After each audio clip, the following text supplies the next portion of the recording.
نبيل سعادتي وأفكاري تجري الحروف بأشواق وأزداني هذه يا قد سرت للسعد في أمل تروي الجمال بألفان وأطيان عروسة النور تاج البدر يبرزها نجما يشع بأنوار وأنوار. Assalamualaikum warahmatullahi wabarakatuh. Pertama-tama perkenalkan, nama saya Hilwan Zidan Ahmad. Saya di sini ingin mempresentasikan yaitu mengenai peradilan agama. Untuk yang pertama-tama yaitu pengertian peradilan dan pengadilan menurut Hartono 1977.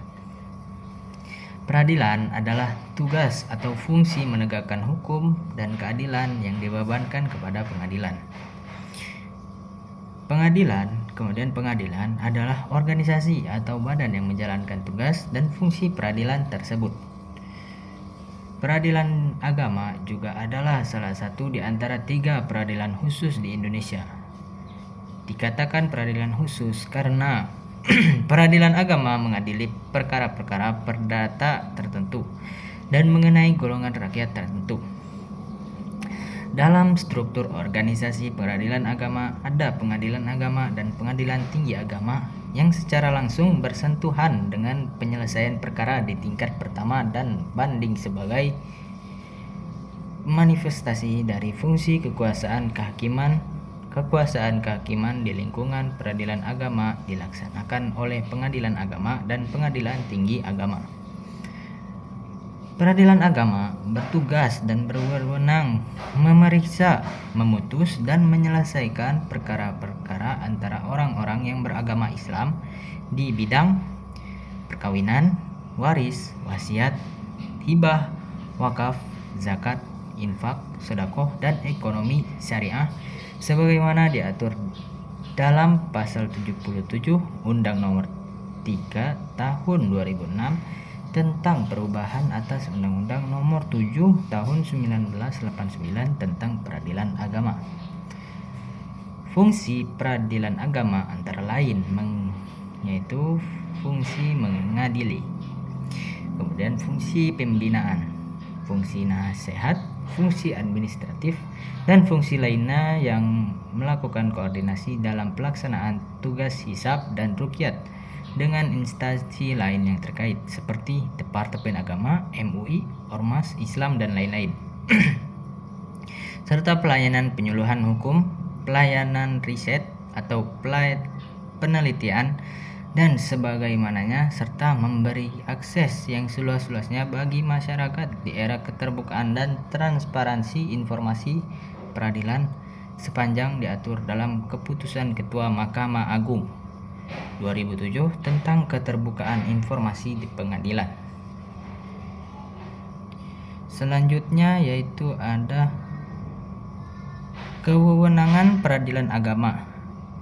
Kewenangan peradilan agama disebut absolut karena hanya peradilan agama yang berhak memeriksa, memutus, dan menyelesaikan perkara-perkara sebagai berikut. Yang pertama yaitu ada pada bidang perkawinan. Pada bidang perkawinan yaitu antara lain meliputi yang pertama yaitu gugatan dan permohonan penceraian. Ada 2 cerai talak yang dilakukan oleh suami dan cerai gugat yang dilakukan oleh istri. Yang kedua yaitu sengketa hak asuh anak. Kemudian yang ketiga ada tuntutan nafkah. Seperti nafkah idah, mut'ah, dan nafkah anak.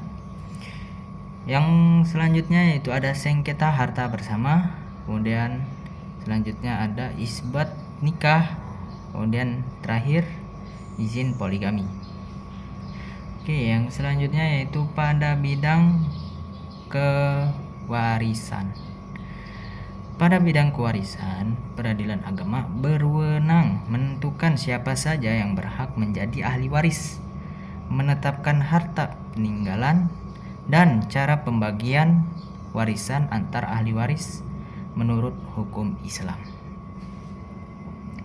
Selanjutnya yaitu ada pada bidang keuangan Islam, meliputi wasiat, hibah, dan wakaf, yaitu pengesahan, pembatalan perbuatan hukum termasuk sengketa perbuatan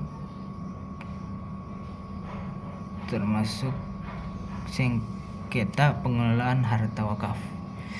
Selanjutnya yaitu ada zakat, infak, dan sedekah, yaitu sengketa mengenai pelaksanaan zakat, infak, dan sedekah.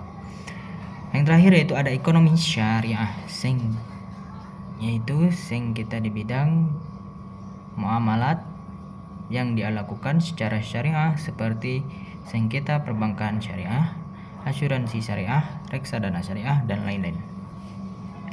Terus selanjutnya yaitu ada struktur dan tingkatan dari peradilan.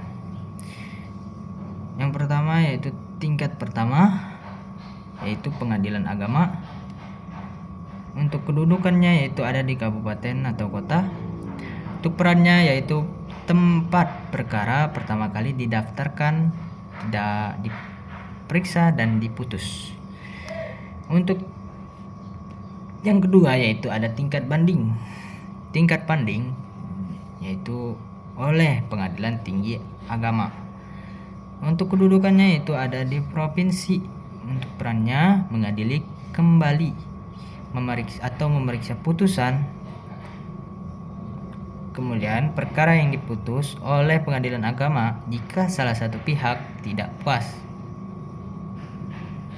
Yang terakhir yaitu ada tingkat kasasi, yaitu oleh lembaga Mahkamah Agung yang kedudukannya ada di pusat atau di Jakarta. Lembaga peradilan tertinggi mengadili permohonan kasasi dan peninjauan kembali pengadilan agama dari putusan pengadilan tinggi agama. Yang keempat yaitu ada proses berperkara di pengadilan agama. Untuk prosesnya sendiri yaitu ada beberapa tahapan, yaitu yang pertama yaitu ada pendaftaran perkara, yaitu pihak yang berperkara mengajukan gugatan atau permohonan ke pengadilan agama sesuai tempat yang ditinggali oleh penggugat tersebut. Yang kedua yaitu ada tahap pemanggilan, yaitu si jurusita pengadilan memanggil para pihak secara resmi untuk menghadiri sidang. Yang ketiga yaitu ada tahap mediasi.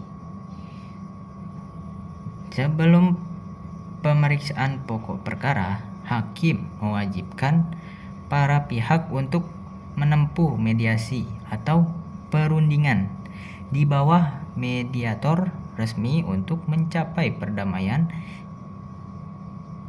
dan jika mediasi berhasil maka perkara dinyatakan selesai. Yaitu tahap selanjutnya yaitu yang keempat, itu tahap persidangan, yaitu jika mediasi gagal maka persidangan dilanjutkan dengan pembacaan gugatan, jawaban, replik tanggapan atas jawaban, duplik, pembuktian, surat atau saksi, hingga kesimpulan. Yang keenam yaitu tahap yang kelima yaitu tahap putusan. Tahap putusan ini yaitu majelis hukum membacakan putusan yang dapat berupa dikabulkan, ditolak, atau tidak dapat diterima. Kemudian yang terakhir ada upaya hukum. Jika tidak puas, maka pihak yang kalah dapat mengajukan banding ke pengadilan tinggi agama. Kemudian dikasasi ke Mahkamah Agung. Oke, mungkin segitu saja presentasi dari saya. Kurang lebihnya mohon maaf jika ada banyak yang salahnya. Saya akhiri. Wassalamualaikum warahmatullahi wabarakatuh.